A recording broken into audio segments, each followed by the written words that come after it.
Hello everyone, नमस्कार। हमारे YouTube channel में आपका हार्दिक स्वागत है। दोस्तों, 4 अप्रैल सोमवार को गणगौर पर्व है। गणगौर पर्व में माता गौरी की और महादेव की पूजा की जाती है। आज की वीडियो में गणगौर पर्व की व्रत कथा सुनेंगे। तो वीडियो शुरू करने से पहले आपसे एक खास बात, अगर आप इस चैनल पर नए आए हैं और पहली बार आए हैं तो इस चैनल को सब्सक्राइब कर दीजिए और बेल आइकन बटन प्रेस कर दीजिए ताकि आने वाली वीडियो देख सकेंगे आप सबसे पहले। और जिन्होंने ये चैनल सब्सक्राइब कर दिया है उनका दिल से आभार, बहुत बहुत धन्यवाद। दोस्तों, इसी तरह इस चैनल के साथ जुड़े रहिएगा और अपना प्यार हमें देते रहिएगा।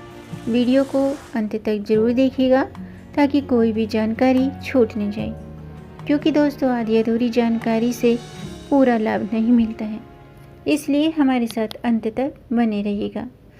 तो आइए शुरू करते हैं। दोस्तों, पौराणिक मान्यताओं के अनुसार गणगौर तृतीया या फिर तीज का व्रत करने से माता गौरी सौभाग्यवती होने का वरदान देती हैं। इसलिए इस दिन को सौभाग्य तीज के नाम से भी जाना जाता है। इस दिन महिलाएं माता गौरी की पूजा करके गणगौर के गीत गाती हैं, व्रत रखती हैं। विवाहित स्त्रियां इस दिन व्रत और पूजन करके अपने पति की दीर्घायु की कामना करती हैं। राजस्थान में गणगौर पर्व विवाह के बाद का बहुत ही महत्वपूर्ण त्यौहार माना जाता है। यह पर्व चैत्र मास के कृष्ण पक्ष की प्रतिपदा से ही आरंभ हो जाता है और चैत्र माह के शुक्ल पक्ष की तृतीया तक चलता है। नवविवाहित महिलाएं प्रतिपदा से ही तृतीया तक तीनों दिन, यानी कि चैत्र मास के शुक्ल पक्ष से ये जो गणगौर पर्व है शुरू होता है और 3 दिनों तक चलता है। यानी कि नवविवाहित महिलाएं प्रतिपदा से लेकर तृतीया तक तीनों दिन गणगौर माता की पूजा करती हैं। अब मैं गणगौर पर्व की व्रत कथा शुरू करती हूँ, आप भी ध्यान से सुनिएगा। दोस्तों, एक बार भगवान शिव और माता पार्वती नारद जी के साथ भ्रमण करने को निकले। चलते चलते वे एक गांव में पहुंचे।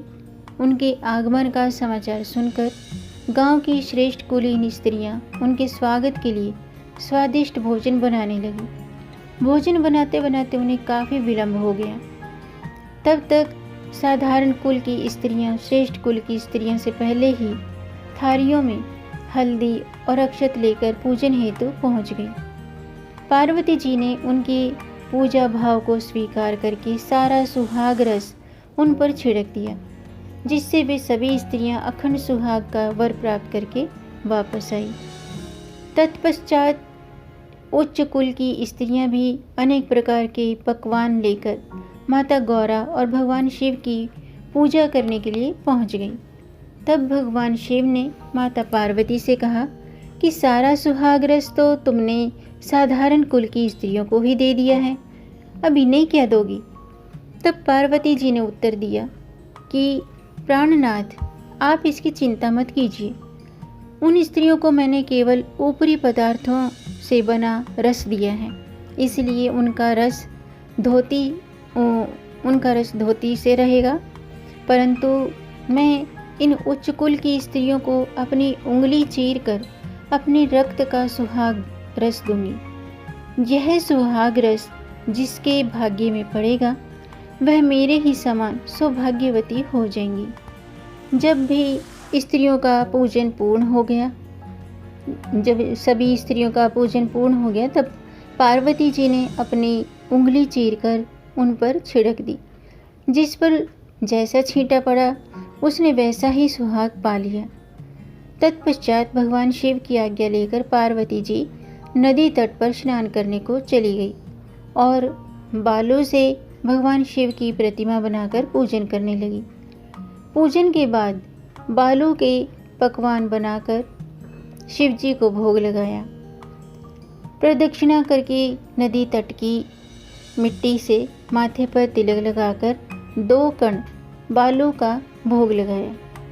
इसके बाद उस पार्थिव लिंग से भगवान शिव प्रकट हुए और माता पार्वती को वरदान दिया कि जो कोई भी इस दिन पूजन व्रत करेंगे उसका पति चिरंजीव हो जाएगा। यानी कि जो भी स्त्रियां गणगौर व्रत करेंगी तो वो उनको अखंड सौभाग्यवती का आशीर्वाद प्राप्त होगा। ये सब करते करते पार्वती जी को काफ़ी समय लग गया। जब वे वापस उस स्थान पर आई जहाँ शिवजी और नारद जी को छोड़कर गई थी, तो शिवजी ने पार्वती जी से देर से आने का कारण पूछा। तो माता पार्वती ने कहा कि वहाँ पर मेरे भाई भाभी आदि पीहर के लोग मिलने आए थे, उन्हीं से बातें करने में विलम्ब हो गया। उन्होंने मुझे दूध भात खाने को दिया। भगवान शिव को भली भांति सब ज्ञात था। तब दूध भात खाने के लिए शिवजी भी नदी के तट की ओर चल दिए। माता पार्वती ने मन ही मन भोले शंकर से प्रार्थना की कि हे प्रभु, यदि मैं आपकी अनन्य दासी हूँ तो आप इस समय मेरी लाज रख लीजिए। उन्हें दूर नदी के तट पर माया का महल दिखाई दिया। उस महल के भीतर पहुंचकर वे देखती हैं कि महाशिव जी के साले और सलहज सब परिवार सहित उपस्थित हैं। उन्होंने गौरी तथा भगवान शंकर का भावभीना स्वागत किया। वे दो दिनों तक वहाँ रहे। जब तीसरा दिन आया तो पार्वती जी ने शिव जी से चलने के लिए कहा। तब शिव जी तैयार न हुए, वे अभी यहीं रुकना चाहते थे। तब पार्वती जी रूठकर अकेली ही चल दी। ऐसे में शिव जी को पार्वती जी के साथ चलना पड़ा। नारद जी भी साथ साथ चल दिए। चलते चलते वे बहुत दूर निकल आए। उस समय संध्या होने वाली थी। भगवान सूर्य पश्चिम की ओर जा रहे थे। तभी अचानक भगवान शंकर पार्वती जी से बोले कि तुम्हारे मायके में अपनी माला भूल आया हूँ। भगवान शिव जी की बात सुनकर पार्वती जी ने कहा कि ठीक है, मैं ले आती हूँ। परंतु भगवान ने उन्हें जाने की आज्ञा न दी और इस कार्य के लिए नारद जी को वहाँ भेज दिया। जब नारद जी वहाँ पहुँचते हैं तो देखते हैं कि चारों ओर जंगल ही जंगल है और वहाँ कोई महल नहीं है।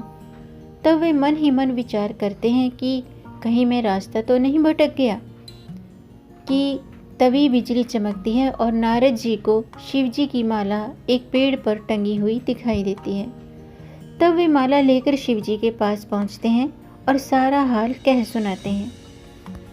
तब शिव जी ने हंसकर कहा, नारद, यह सब पार्वती की ही लीला है। इस पर माता पार्वती बोली, मैं किस योग्य हूँ, ये सब तो आपकी ही कृपा है। तब नारद जी ने सिर झुकाकर कहा, माता, आप पतिव्रताओं में सर्वश्रेष्ठ हैं। यह सब आपके पतिव्रत का ही प्रभाव है। और इस तरह से नारद जी ने मुक्त कंठ से माता पार्वती की प्रशंसा करते हुए कहा, मैं आशीर्वाद रूप में कहता हूँ कि जो स्त्रियाँ इसी तरह गुप्त रूप से पति का पूजन करके मंगल कामना करेंगी, गणगौर व्रत रखेंगी, उन्हें महादेव जी की कृपा से दीर्घायु वाले पति का संसर्ग मिलेगा। इसलिए गणगौर पर माता पार्वती और भगवान शिव का पूजन किया जाता है। ये थी गणगौर पर्व की व्रत कथा। उम्मीद है दोस्तों आपको ये जानकारी पसंद आई होगी। अगर आपको जानकारी अच्छी लगी हो तो आप इसे लाइक कर सकते हैं और इस जानकारी को आगे बढ़ाकर अपनी फैमिली में, अपने फ्रेंड्स में ज़्यादा से ज़्यादा शेयर भी कर दीजिए ताकि औरों को भी इससे लाभ प्राप्त हो। और अगर आपका कोई प्रश्न है या कोई सुझाव है तो कमेंट बॉक्स में ज़रूर लिखिएगा। मेरे चैनल को सब्सक्राइब जरूर कीजिएगा ताकि आने वाली वीडियो देख सकेंगे आप सबसे पहले। वीडियो को अंत तक देखने के लिए आपका बहुत बहुत धन्यवाद। मिलेंगे नई जानकारी के साथ, तब तक आप खुश रहें, स्वस्थ रहें, अपना ख्याल रखें और अपनों का भी ख्याल रखिएगा। जय श्री हरि, हर हर महादेव। गणगौर पर्व की हार्दिक शुभकामनाएं।